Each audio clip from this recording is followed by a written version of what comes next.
back in the day, like during like the Civil War, we would give morphine to soldiers that were injured. And afterwards, after the Civil War, the German company Bayer actually invented heroin, which is just basically morphine's big brother. Yeah. And you could order it from the Sears and Roebuck catalog just to be sent to your home. Oh, wow. So literally you used to be able to mail order heroin to your house. And it was used for all types of things. Yeah. And it was considered safer than morphine.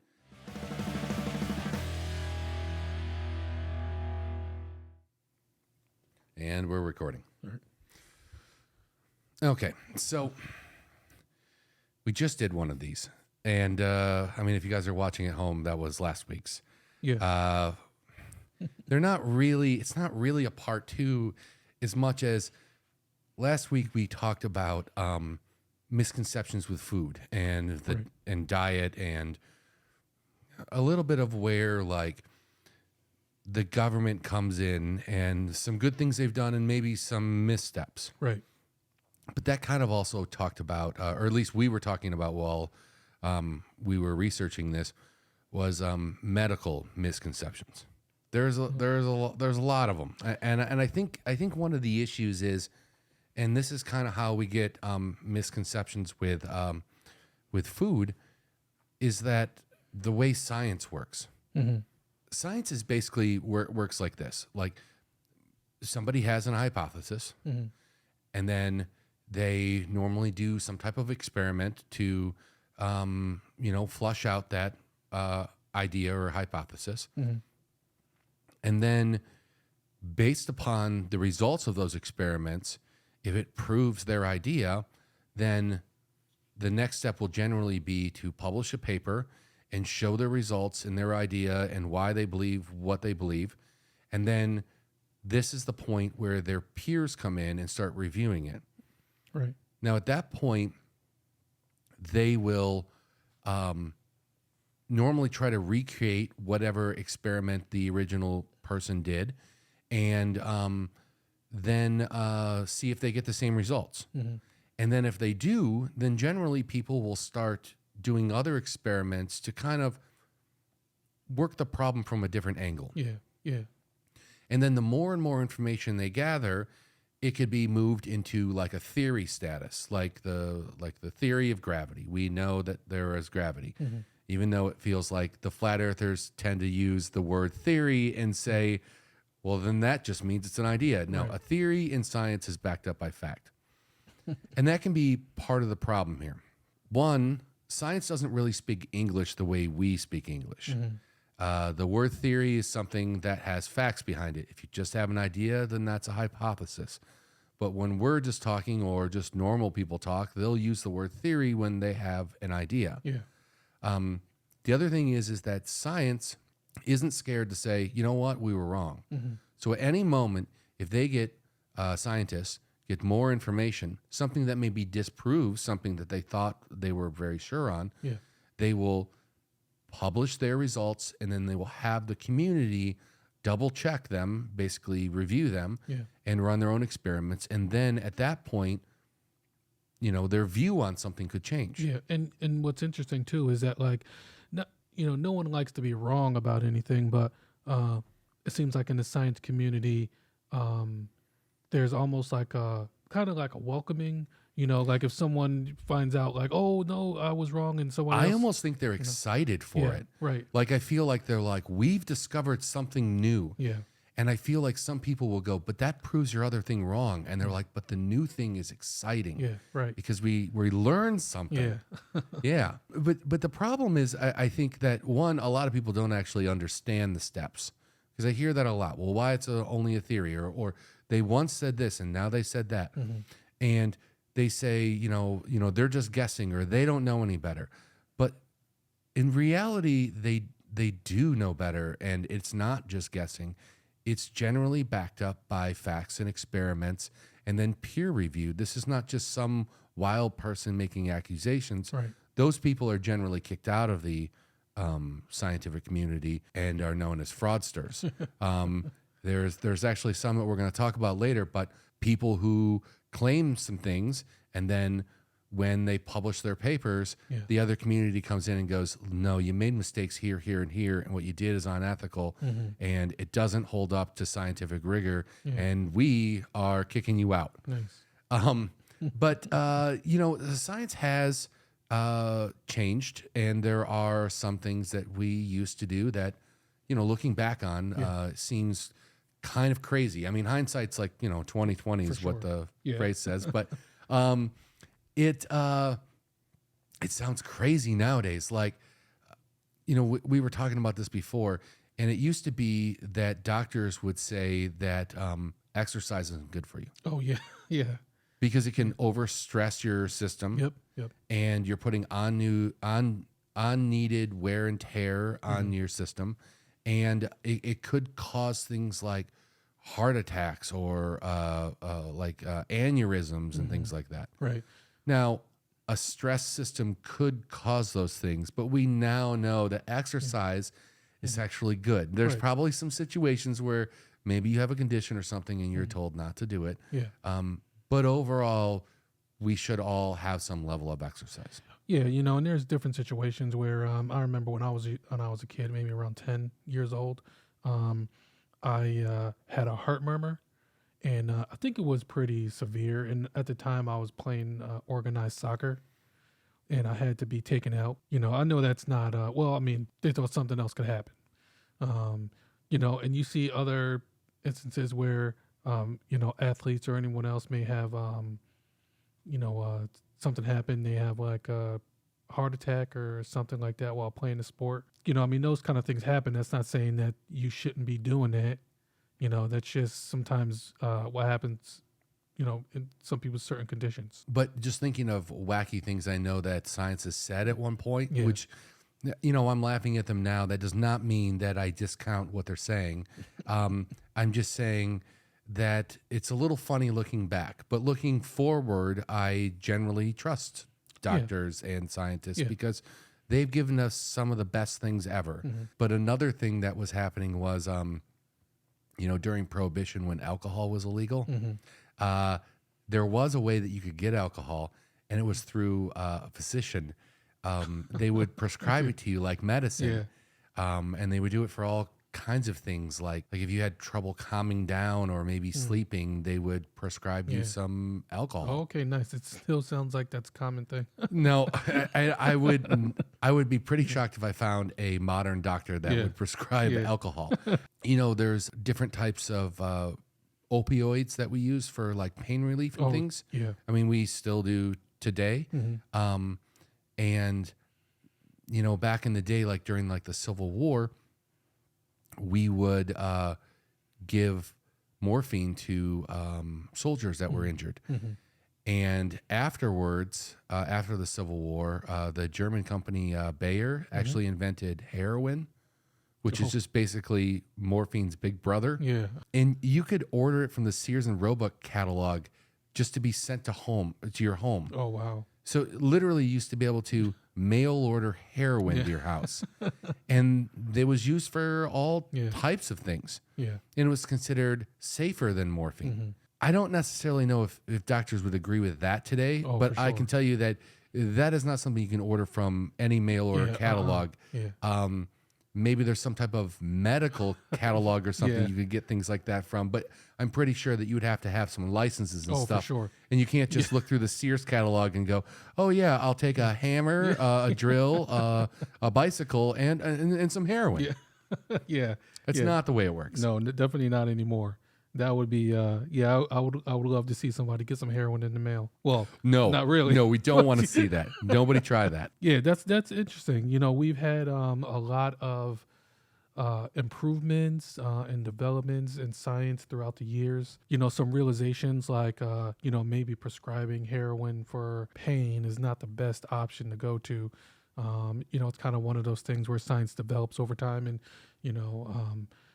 hopefully that was one of those instances where people were like, you know what, maybe that science was a little incorrect, but we're glad we got it right now because... Well, I'll tell you, I mean, I don't know, neither one of us are doctors or chemists or anything else or pharmacists, but another modern, because I haven't heard of a doctor prescribing that. I mean, I've heard about it in like history books in the past, but another very powerful opioid right now is fentanyl. Oh, yeah.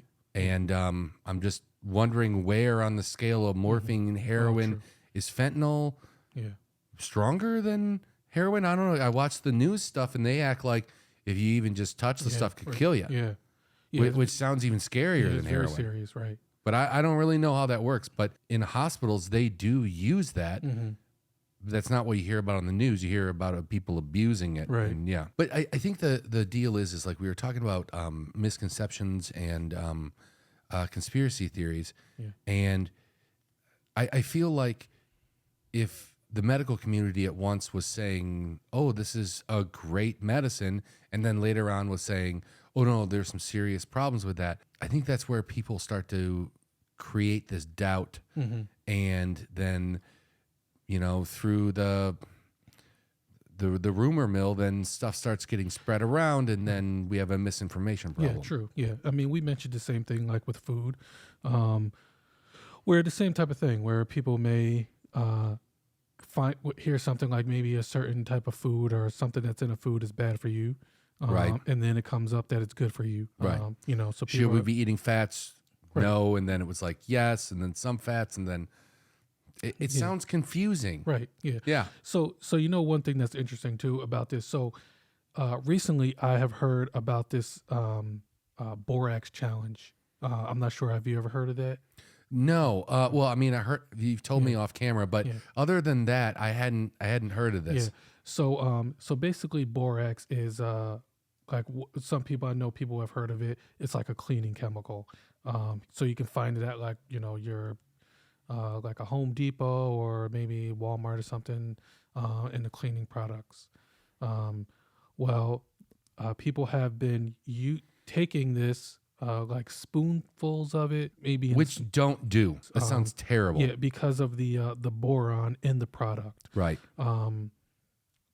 But the biggest problem is that people are not realizing that the borax is not, even if you want to get boron, there's other ways to do it besides eating a product that is not food grade. Yeah, you know what? When you told me about this, I actually just Googled boron, and I'm still a little confused on what it's used for, but it's sold as a supplement, and you can get it on Amazon.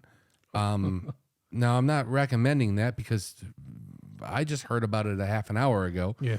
Why would you take something that's not meant for consumption? Right.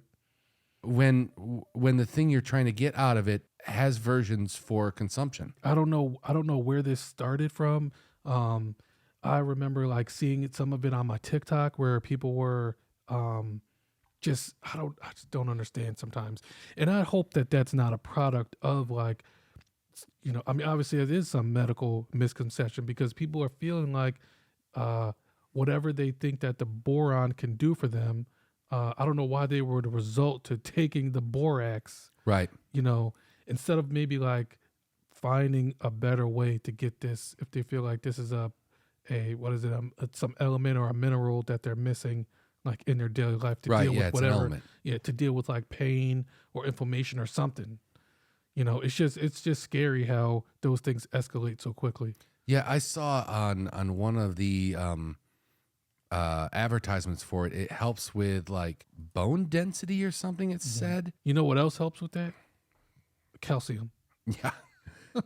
I don't even know what we would call it, like home remedies or how do I say this? The supplemental industry isn't as regulated as you'd think it is. Like, I think a lot of people think that, like let's say they were going to go buy something for pain relief, like they bought ibuprofen or something. That is highly, highly regulated. Yeah. And it has to fit certain standards and they have to do certain things in order to sell to the public. But if you go buy vitamins or supplements, they don't have to go through the same levels. One is FDA approved, and the other one is like, I forget what it's called. It's FDA something, but it just basically means that the FDA acknowledges it and doesn't see, I don't even know. I want to say dangers to it, but I don't even know if they take it that far. because there's a lot of like what were we calling it, or what is it called, holistic medicines. Oh, right, yeah, Right. And we were talking about how people put a lot of faith in that. And they say, oh, well, root of whatever, or this plant or whatever could do it. And they've been doing this for thousands of years. So why would I want to use modern chemicals and modern medicine? That sounds dangerous. yeah, Because it has all these side effects. Well, it doesn't necessarily mean holistic medicines or whatever don't have side effects. But the other thing is the ones that they sell in like supplements are so watered down. Whatever the original thing was is so tiny in there. It normally doesn't do anything one way or another. And I feel like that's going to tick a lot of people off, and people are going to make comments about this. yeah. We were watching that. I remember I showed you that video with the Amazing Randy. Oh, yeah. Yeah, so he is a debunker for one, but by trade he's a magician, and I think he was talking about a lot of people that ran scams on people. And the deal is a lot of times magicians and scam artists are doing the same thing. The difference is that when you go to see a magic show, you know that it's a trick. When somebody just tries to sell you something, you don't necessarily know that it's not great, or it's not what they say it is. And so he was giving a TED Talk, and you should look up the Amazing Randy's TED Talk. It's actually pretty good. Yeah. But the first thing he does is he comes out on stage and he opens a fresh bottle of something. He doesn't tell you what it is. And then he downs the entire bottle. He says he's just taking his pills. And then he continues to talk to the crowd. And about, what would you say, 15 minutes goes about by? 15 minutes, yeah. Then he tells you that they're holistic sleeping pills to kind of prove the point that they're not doing anything. Yeah. And he said, beyond that, don't worry about me. He said he's been eating one of those bottles like once a week or something.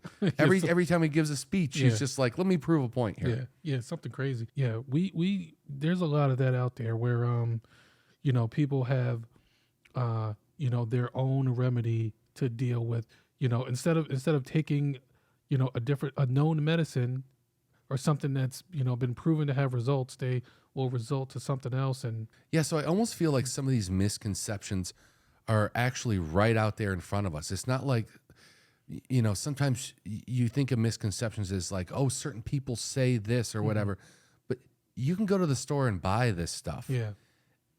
And it's not doing the same thing as actual medicine, and it's not even regulated the same as actual medicine. Yeah, one other misconception, which is this is not something to take, but there's been a lot of uproar about like fluoride in the toothpaste and then like treated water, and the amount of fluoride like in your toothpaste.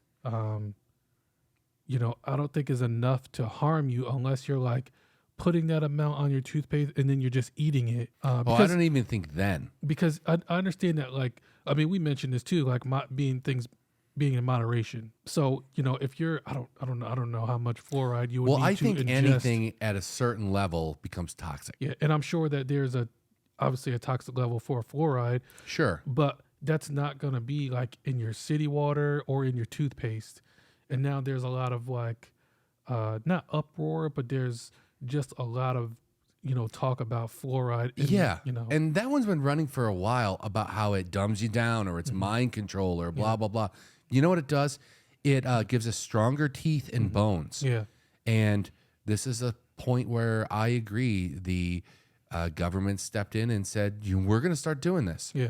There's a lot of people that say that there are negative effects, but where are the facts that back that up? Yeah, and then one thing that a lot of people talk about is like protecting the children. I feel like and those are generally the people that say that we shouldn't do it. Yeah, and really they're causing more harm to the children than just fluoride. Right. Yeah, because I mean they make like children's toothpaste, which probably has less fluoride than your typical. Does it? Probably. It may have a small amount. It may have a little less, but once again, I don't know. I mean, they make the children's toothpaste for a reason. Obviously, like different flavors, but and at the same time, like it's in your city water. Like I know some people have a well, so they will use that, but the city water is not designed to poison you. Like it's, I mean, You know maybe in what? some cases it's not as treated as some others. I'm looking at the difference between adult toothpaste and children's toothpaste, and it is by, well, I don't know how accurate this is. It's a certain dental association, and I can't even pronounce the name. It looks like somebody's last name, but it says children's toothpaste typically has less fluoride to help kids from getting too much of it. When kids are exposed to too much fluoride, their teeth form little white spots known as fluorescent. Okay, never heard of that. Yeah, but I don't know. Once again, Moderation. yeah, Right. and I mean, I don't know what, like you have to brush your teeth, like Right. so I don't know. But once again, I mean, that's not the only place that you get their fluoride from. But People believe things from the people around them that they trust, but it's like that game, the telephone game. Remember when we were kids, we played that? Yeah. You sit in a circle and you whisper into the person to the next to you's ear. It goes all the way around the circle, and then when it gets back to you, it's completely screwed up. Oh yeah. And so it's like people have close friends or relatives or whatever, and they start trusting them, and they hear things from them, and they think, well, what this person says this medical thing is dangerous, and I trust this person, so I'm going to now think it's dangerous. Yeah. When in reality, in the most cases, they're not doctors. They don't have maybe the medical background to actually be giving medical advice. Yeah. Kind of what we're doing right now. Oh, yeah. We're not directly No, giving no, advice. no, We're just maybe saying that you shouldn't just believe every person you hear, and a lot of these conspiracies can be easily dismissed by looking at the facts. Yeah. I mean, we're just commenting on some medical misconceptions and things like that. Well, like recently, we went through a pandemic, and I'm a little unsure if I'm allowed to say the word on YouTube, so I'm not going to, but we all know what we're talking about. And there was a lot of hesitancy and misconceptions when it came to vaccines. So where most of us, both of us, are fully vaccinated, not only against what was going on in the pandemic, but for other things. We got vaccinations when we were kids. Right. Just always going to be conspiracies about them. I don't know. I get when people don't understand things that they get frustrated, and maybe part to blame is how science works, how one day they can say one thing and then the next day they can say something else. Yeah. That's part of the process of learning and gaining a better understanding of what our environment is and what we are. But it feels like they latch on to anything that somebody says that's negative, and generally do very little research, but a lot of people I catch spreading these. And I feel like even a lot of my friends, I've had to correct them 3 or 4 times when they say things like, well, a conspiracy that was running around for a while was that, what was it, the MMR vaccine caused autism. And if you look at the history of that, it was one doctor who said that, who is not even a doctor anymore. Yeah, he lost his license and everything. Right, because when he published the paper, the other part of the medical community had to clean up his mess. Yeah. And they did study after study and showed test after test and showed where there is no evidence of that.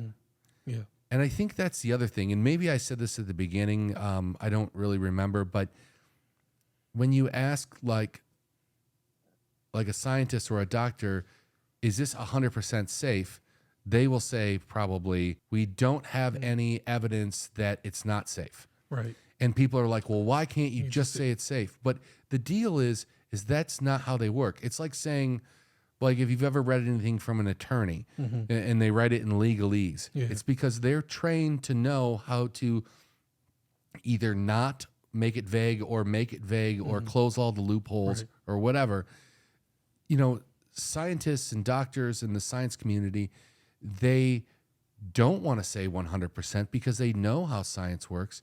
There could be new information that disproves or gives us a better understanding of something. And then at that point, they're going to want to have the ability to move on. So they're just waiting to find any type of evidence that contradicts what they're saying or maybe even supports what they're saying. But when you ask them, you know, is it safe? And they say there's no evidence, it means that there's no evidence. That's how they talk. Right. Yeah. No evidence to support like that it not being safe.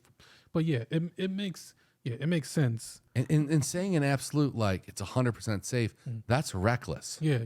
Because there's, you know, nothing is 100% safe these days. You know. Well, and who's to know that 100 years down the road we won't figure out something new? You know, I mentioned this before. Is that you know, people are, you know, everyone's different. You know, so I mean, I know that there's going to be a lot of talk about you know, the autism side of vaccines, because there's a lot of people who are invested in that and feel very passionate that there's some type of correlation. But I mean, we've seen evidence and we've heard some other reporting that there's nothing to support that.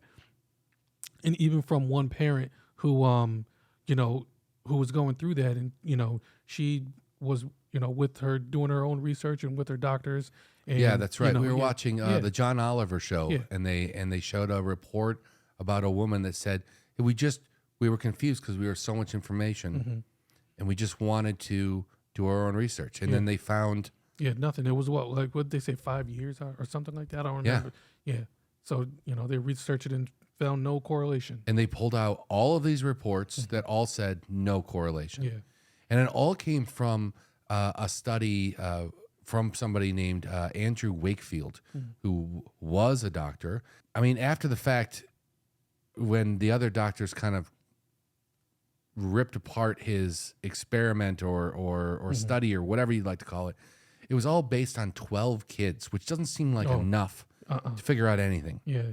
And that he was unethical about several of the steps. The issue with that is that he's not only been proven wrong, he's also had his title taken away from, so he's no longer a doctor. But that hasn't stopped him. He still talks about the dangers of vaccines, even though none of it is supported by anything that he's been saying. But the issue is that then people still believe it and they spread it around, and that is so dangerous. Oh, yeah. I mean, in the same episode we were watching, they were talking about, what was it? It was in France, right? And it was like in 2007, there was 43 cases of measles in all of France. And then, you know, some vaccine hesitancy or anti-vaccine information was spread around. And then in 2011, there was a girl that went on vacation, and then she came home and she went to school, and her and some of her friends got sick, and it spread around. And then by 2011, or you know what, I said in 2011 it was this girl, but I don't know when it happened. I think it was 2007 when it first started. Well, no, 2007 is when they only had 43. Oh, okay. But by 2011, there was 15,000 people in France that had measles. Yeah, that's craziness. And the measles is super, super contagious. Contagious. Yeah, Thank you. I'm like, right. what's that word? What did they say? If you're not vaccinated and you come in contact with somebody with the measles, you have like a 95% chance of catching the measles. Yeah. And it can make you blind and it could kill you. And yeah, it's nuts. Yeah.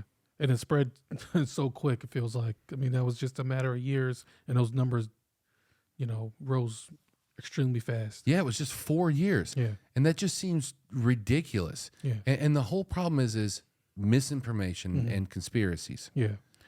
Yeah. And, there's a lot of like people out there who have, I don't know if they even trust their primary care physician, but I feel like you can just go to your doctor and ask some questions and they'll give you some answers. But, Exactly. like, so you can just clear things up right there with the doctor. But, Yeah, I've heard a lot of people go, well, there's so much information and I'm not sure what to believe and I don't know who to talk to. Yeah. You talk to Yeah. your doctor. Right. Yeah. That's what they're there for. Yeah, exactly. I mean, you're going to the doctor. Hopefully you trust him, like, with your life and your children's lives and, whatever medicine they're prescribing to you. But I don't know. That's strange. And I find it so messed up that people talk about how it can be sometimes more dangerous to get the vaccine. Yeah. That is not the case. Yeah. That is not the case at all. In fact, if you look at it, even 100, maybe 200 years ago, if you had a kid, their chances of surviving until like adolescence wasn't really that great. Yeah. It was okay. But nowadays, if you have a kid, there's really no expectation that you're going to lose them to some weird disease. Right. I mean, there's a real expectation that they're going to be healthy and fine. And if there's any issues, you go to the doctor. And that is because of vaccines. Yeah. I mean, we wiped out polio. Yeah.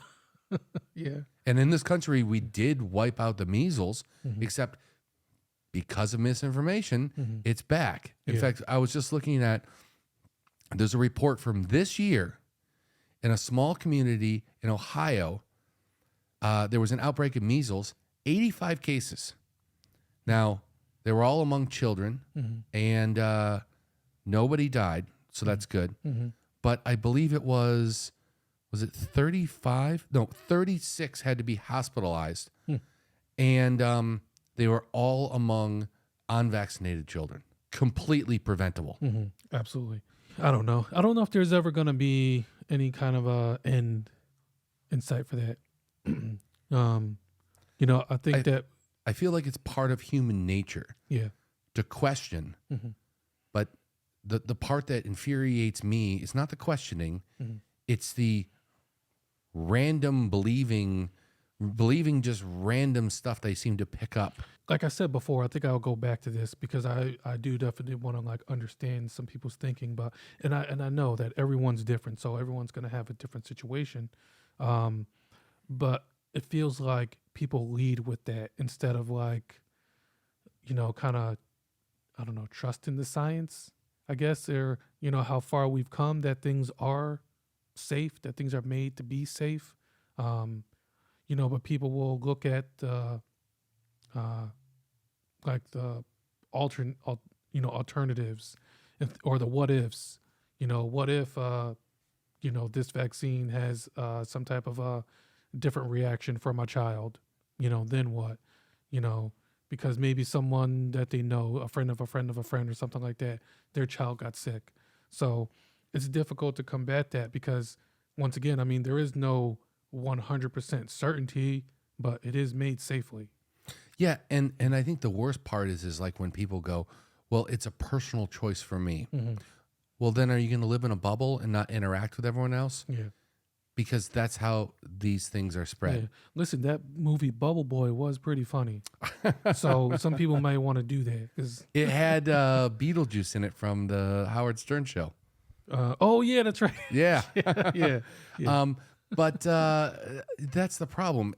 If you're interacting in the community, then it's not just a choice for you. It's a choice you're actually making for everyone around you. Yeah. And then we were talking about how some people think, well, then if some people say this and other people say this, which, by the way, I think I've made it very clear that there's only one of those groups that you should be believing. I'll just do the sensible thing and split it halfway. Well, what did John Oliver say? He's like, that seems like the sensible thing, except for one side is science and the other side is pseudoscience. Yeah. Which basically means you're meeting halfway between something that means something and something that doesn't mean anything. Yeah. So the fact that like some people go, well, I'll still get my child vaccinated, but I'll do it slowly over time. And you were talking about how like you have kids, and even if you miss one, well, then later on, there's like a schedule for. Yeah. I mean, most times there is a a schedule in which they want you to vaccinate your child. But if you you know Get if you behind? if you miss some, then maybe on the next visit they'll be like, oh, you missed these two and you're due for some more. So how do you want to handle that? Like, maybe you can get them all at the same time, but then people are like, oh, my child needs 6 shots. Like, yeah, because you didn't get the other ones. It could have been Yeah. 2 at a time, Right. but then you screwed around, and then Yeah. So, and then I don't know. I mean, they did mention that people try to do it on a different scale, on a different time frame, but that still puts the child behind. Plus leaves them vulnerable. Right. Yeah. Yeah, because they're on that schedule for a reason. I mean, just look at during the pandemic, we had 3 vaccines come out, and a lot of people had a lot of, again, what I would call misinformation, and they were saying, "Oh, look at how fast they did this," and it's almost like they're using us as guinea pigs, or they're experimenting on us or something. Yeah. But in reality, it took the same amount of time that it would normally take for any other vaccine that's developed outside of an emergency situation like a pandemic, except for several of the things that would normally be done like sequentially were done concurrently, because there was no reason other than the amount of people they had working on it to do them sequentially. So like, if you just have a team of people and they're working on something, they're like, well, right now we're concentrating on this, and then we'll get on to this.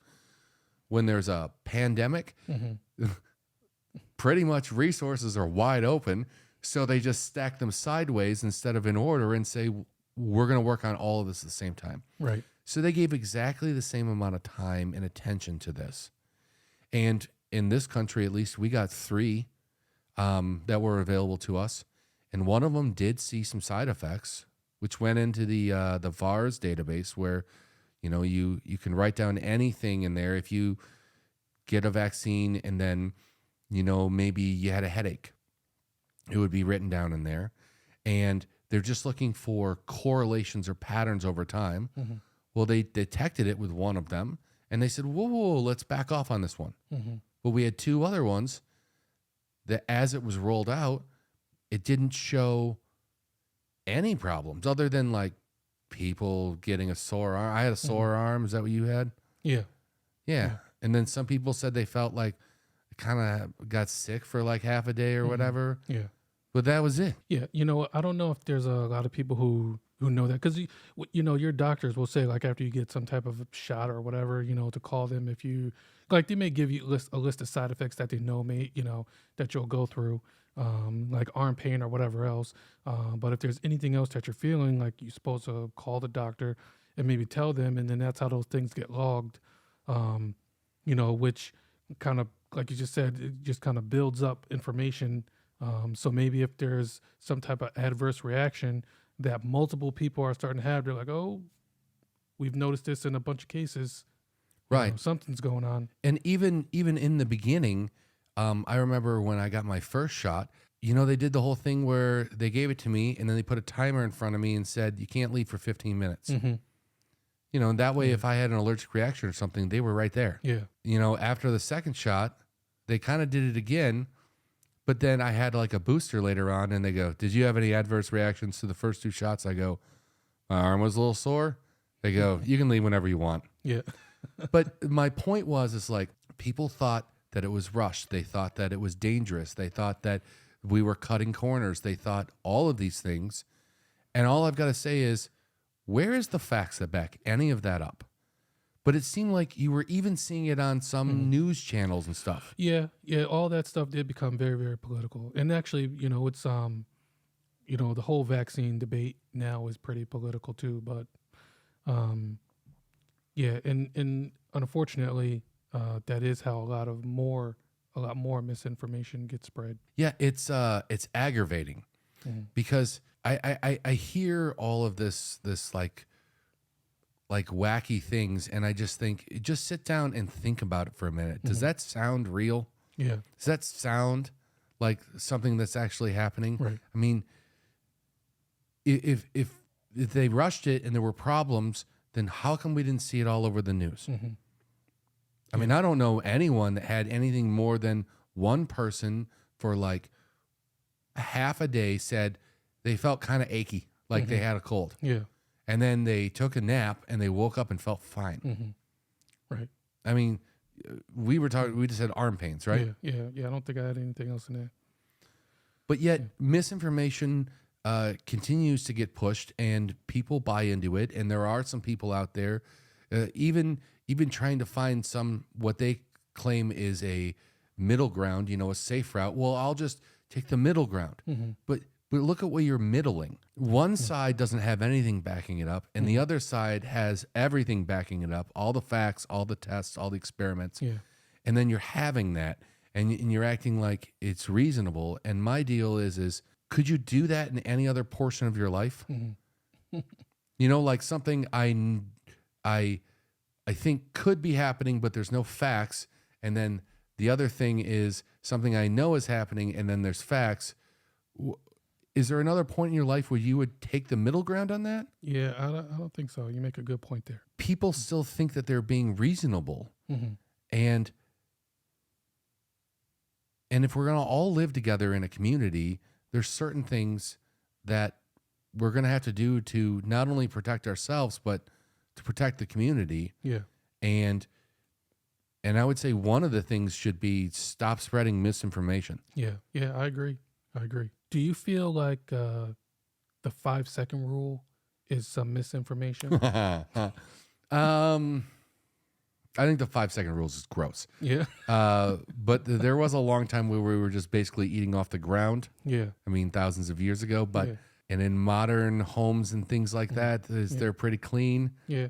But are you just talking outside in the sand? Well, like you were chewing big with your gum and it fell out into the sand. You just picked it up and crunched away on it. Yeah. Would you do that? No. No. I mean, you could brush it off a little bit and get some of the sand off there. Maybe dip it in some water. That's gross. But in your house, you would feel fine. Like if you dropped a chip on the floor, you'd be like, oh, just it was only on there for a second. Yeah, there has been things that have fallen on the floor in my house and I have eaten. Yeah. And it all depends on if my house was recently cleaned, what room we're talking about. Food falls on the bathroom floor, which I don't think I've ever had food in the bathroom. Yeah. But if that happened, it's not going in my mouth. Come on, where's the adventure in that?